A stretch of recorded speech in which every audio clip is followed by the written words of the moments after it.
Hello friends, it is Link, the Gulf Coast Gardener. Today is Friday, June the 23rd, and I am going to the market this weekend. I will be at the Galveston Farmers Market on Sunday, June the 25th, and I've got some great stuff. So let's go take a look.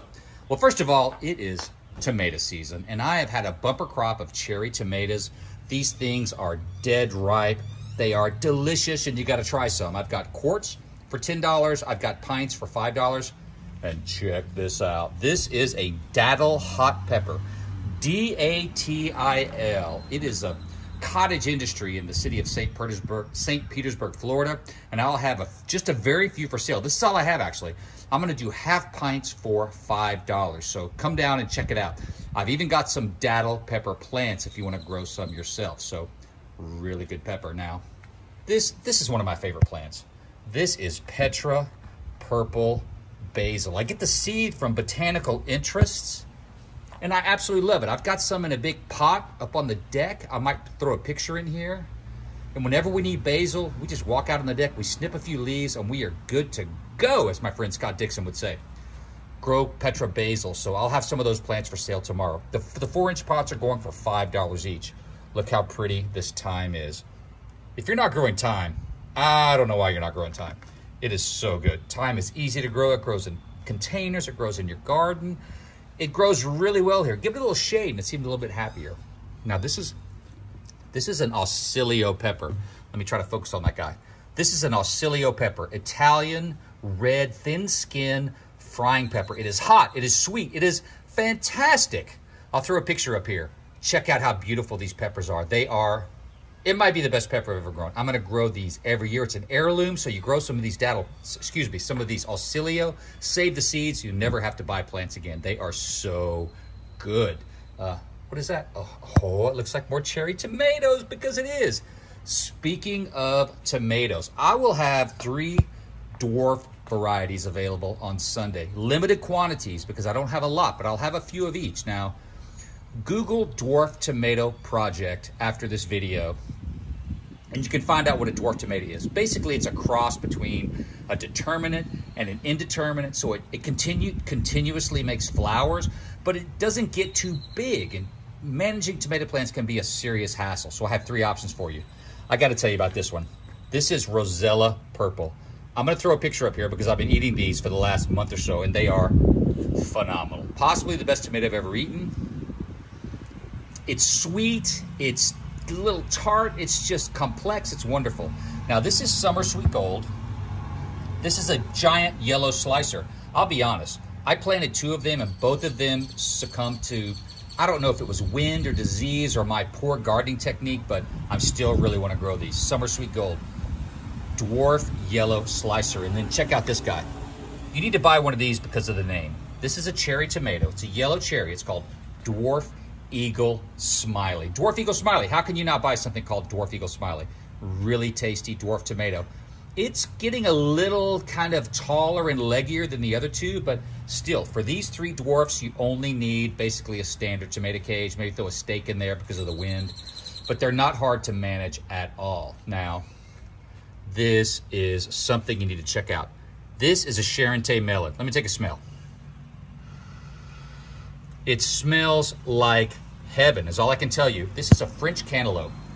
The flavor is phenomenal. The texture is outstanding. It's like silk plus sugar plus cantaloupe plus sweetness. It's amazing. And I'll have some of these gallon Sharente melons ready to go.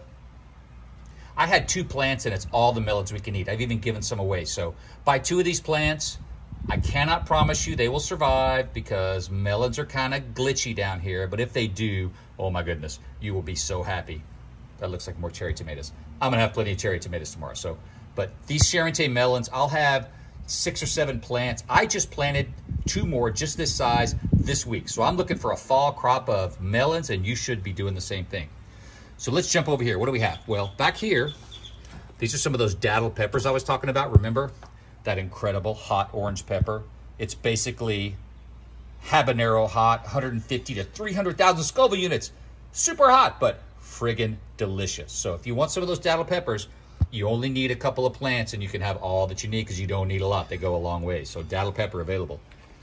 If you guys watch my channel, you know I'm a giant fan of Mexican oleander. I'm gonna have a few of these gallon pots.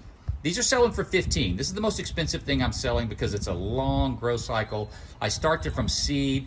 I started these from seed last year probably. Put them in 4-inch pots, moved them into gallons. Anyway, it takes some time. So Mexican oleander, incredibly beautiful, peach colored flowers. Pollinators go crazy over these things. I'll put a picture up here. Check it out. It's a beautiful plant. You can prune it like a tree. You can cut it like a bush. Look, check out this picture. I'm gonna throw one up. I've got one in a pot in my driveway. It makes an incredible potted plant. And once you get yours established, you'll start getting your own seed and you will have an endless supply of these Mexican oleanders. And I've got the rare peach colored flower. They come in yellow or peach. Yellow is a bit more common, which is absolutely beautiful as well. I've got the peach colored flower. It's pretty rare. It's amazing. Check it out. Come see me and get yourself a peach colored oleander. I've got 3 more plants I want to tell you about. Anyone know what this is? Sure you do. This is chives. I'll have 4 or 5 gallons of chives. Get your chives going in a container. I've been growing more and more of my herbs in containers lately just because I need the garden space for other things. And you can also keep your herbs over on like the south side, east side of your house so they get morning sun and afternoon shade. It's so darn hot down here. Herbs don't mind the afternoon shade. So I'll have some of these chives. Get that going. You'll have chives forever. This is a mist flower. If you guys watch my videos, you know I am a huge fan of mist flower. This is an incredible flowering perennial that you cannot kill. Maybe if you get salt water in your yard, you'll kill it. But beyond that, it will not die. It's hardy down to zone 7. Our freezes are like no big deal. It shrugs its shoulders and says, I don't care. It might die back late in the summer to a pile of brown sticks, but I'm gonna throw a picture up here. This is my patch literally today. And the hottest week of the summer, it looks amazing. It flowers like crazy. It reseeds itself like crazy. It's a plant it and forget it plant. So get yourself a few of these mist flower. You get yourself a perennial patch of flowers. You'll never mess with them again. I absolutely love it. And you'll get more plants every year. I don't even seed them anymore. I just dig up the plants that pop up randomly in places and pot them up and sell them. This is a random plant that just popped up. One more plant. I only have one of these. Sage can be challenging to a certain extent. You don't see it that often in the nurseries. I grew this one out from a 4-inch pot, so it's really big now. If you like sage, which I do, I like to put sage in white beans with, oh gosh, some salt, some olive oil, maybe a little Italian seasoning. So good. So if you want looking for a nice standard sage plant, beautiful plant, does great in the garden, does great in containers, but I'll have one of those tomorrow. So gosh, folks, thanks for watching. I really enjoy having you guys come and check out these videos. I am up to 280 subscribers.